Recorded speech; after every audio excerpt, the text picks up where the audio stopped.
FIFA replaces match officials for World Cup qualifier between Nigeria and Benin Republic. Now, the details. I'm Sarah Adesanya.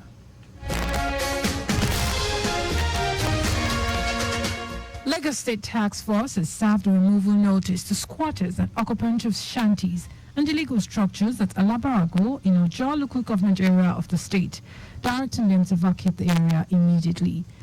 Led by its chairman, Shola Jejeloye, the task force comes after a previous notice was served to the occupants of the illegal structures on the 19th of May 2022, advising them to move out of the settlement which had been marked for demolition by the state government. Jejeloye described the state of habitation in the area as deplorable and not fit for human occupancy due to unhygienic activities and closeness of the shanties to canal and drainage system in the access. He assured Lagosians that no stone will be left unturned till environmental degradation is completely stamped out of the state.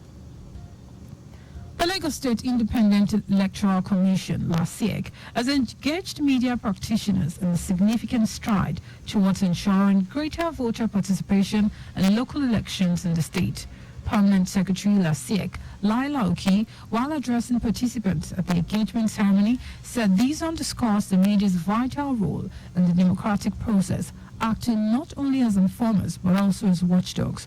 Oki, who was represented by the Director, Election Operations, Adesanya Demola, emphasized that a well-functioning democracy relies on the media to keep citizens informed about their civic duties and electoral responsibilities while fostering transparency and accountability within the electoral process. She said in line with its 2021 to 2025 strategic plan and preparations for the 2025 elections, the SEC has implemented several initiatives aimed at ensuring smooth elections.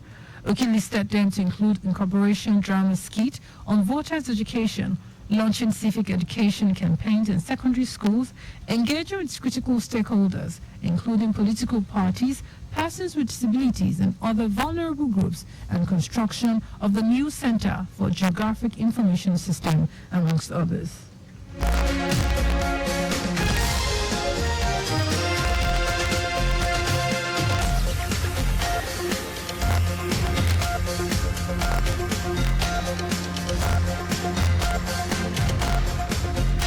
Minister of the Federal Capital Territory, Nyesom Wike, says the Abuja Light Rail will operate free for 2 months after its inauguration on Monday, 27th of May. Wike stated this during the ongoing ministerial sectoral update to mark the first year in the office of President Bola Tinubu administration, held at the Radio House in Abuja. The minister would earlier stated that President Bola Tinubu will inaugurate the Metro Rail project for commercial activities on Monday, urged residents to begin use of the metro rails from Tuesday, 28th of May. He added that the goal is to aid the ease of commuting for residents while hinting an extension period of 6 months for the free train rides. Muhammadu Sanusi II, who was deposed as the Emir of Kano for 4 years, has been reinstated to the throne by Governor Abba Yusuf. Governor Yusuf announced the decision after signing the Kano State Emirate Council Repeal Bill 2024 into law.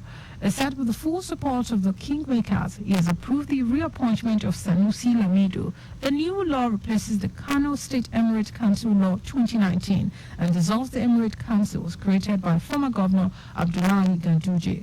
Earlier, the State Assembly passed a repeal into law during plenary, with the Deputy Speaker Muhammad Butu explaining that repealing the law would revive the lost glory of Kano as the division of Kano Emirate to 5 reduce the capacity and dignity of the state at the national level.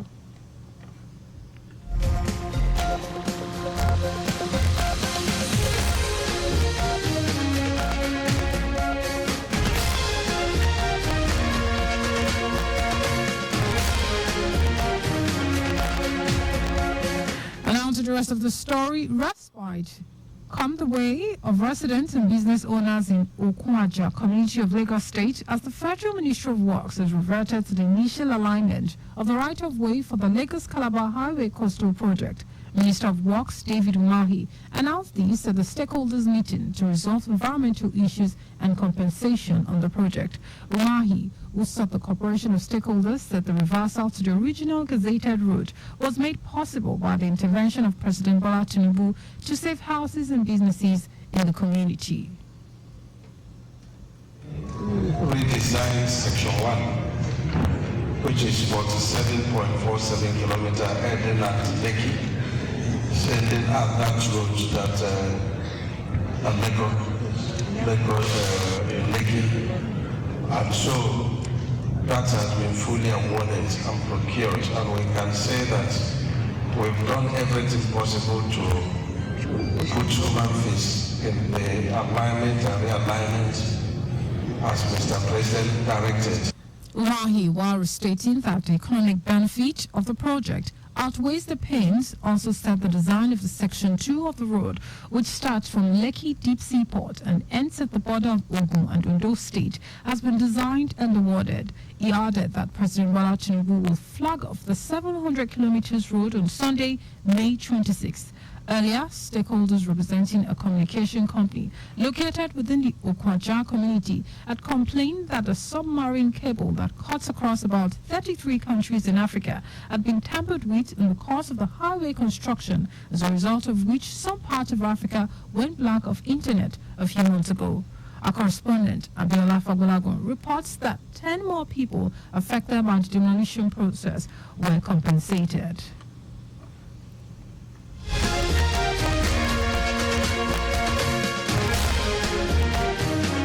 As the world grapples with the effect of climate change, Nigeria must harness the power of innovation, collaboration, and collective actions by transitioning to a low-carbon economy, mitigating the impacts of climate change, and building thriving, sustainable communities for generations to come. Stakeholders made this call at the 2024 Olutumbi Johanna Maduka Annual Lecture 2024 Omal, with the theme Sustainable Technology and Energy Solutions to Climate Change, Building a Resilient Future, organized by the Nigerian Society of Engineers, NCE, and the Association of Professional Women Engineers of Nigeria, APWEN. Delivering the lecture, Christiania Ijagbemi said building resilience to climate change requires a holistic approach that integrates sustainable technology with adaptation strategies and community resilience efforts.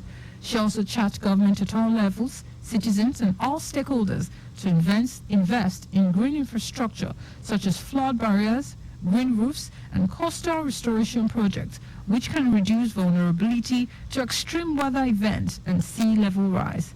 President and Chairman in Council of the Nigerian Society of Engineers, Margaret Oguntala, noted that impacts of climate change are far-reaching and affect every aspect of life, from environmental degradation and economic downturns to a decline in social well-being. Also, Honoree Olutumbi Johanna Maduka expressed joy over the success of the 2024 Omal, charging the younger generation of female engineers to imbibe perseverance, patience and hard work to enable them to excel in the profession.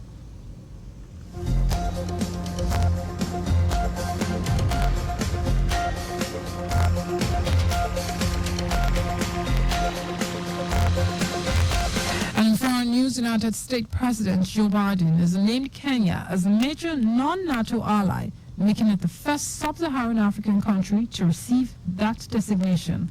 Biden announced the move during a 3-day state visit by Kenyan President William Ruto. It is the first of such visit to Washington by an African leader in more than 15 years and comes as Russia and China have expanded their influence across the continent.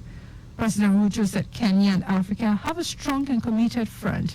President Biden. Once approved by the U.S. Congress, Kenya will become the 19th country to be named a major non-NATO ally. And in sport, World Football Governing Body, FIFA, has made changes to the officiating team of the 2026 World Cup qualifying match between Benin Republic and Nigeria on Monday, June 10.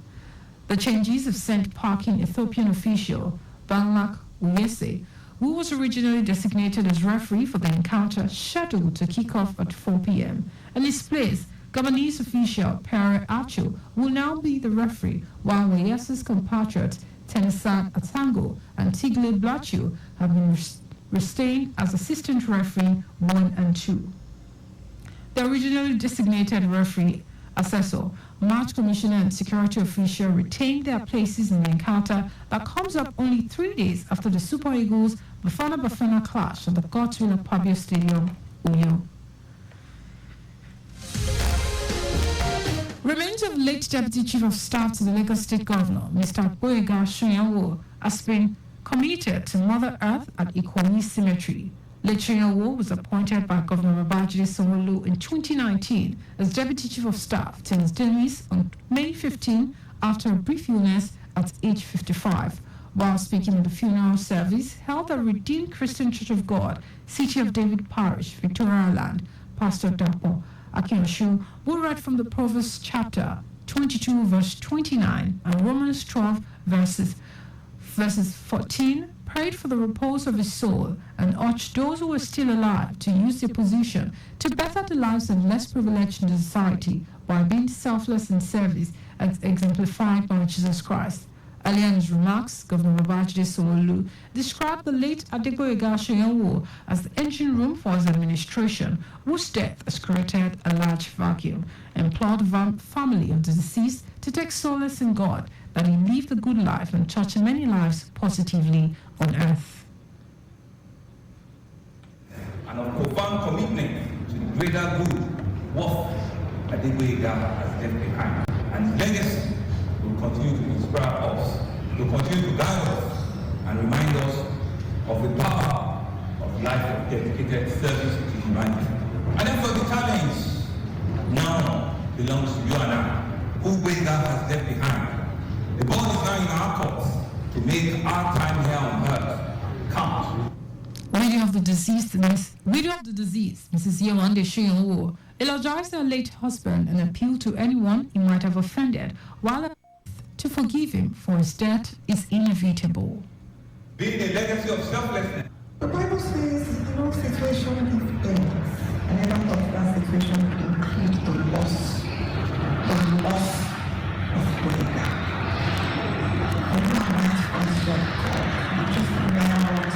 Wasn't under any pressure to acquire or to accumulate wealth, because he would tell you God has that one in his hands. Prayers were offered for the entire Shoyanwo family by the chairman of Christian Association of Nigeria, CAN, Reverend Stephen Adegbite, while alumni members of King's College rendered their school and term in honor of the deceased. Just before we go, speed thrills but kills. Please do not drive beyond the specified speed limit. You can follow us and like all our various social media platforms: X Traffic Radio 961, Instagram Lagos Traffic Radio 961. Subscribe and watch your news and programs live on YouTube at Traffic Radio 961. You can also visit our website trafficradio961.ng. But do you know that Sanwo-Olu administration supplied 86,000 dual furniture sets to 775 public schools? You can get more details on the Lagos State Government website. Tomorrow News have the highlights of the major stories.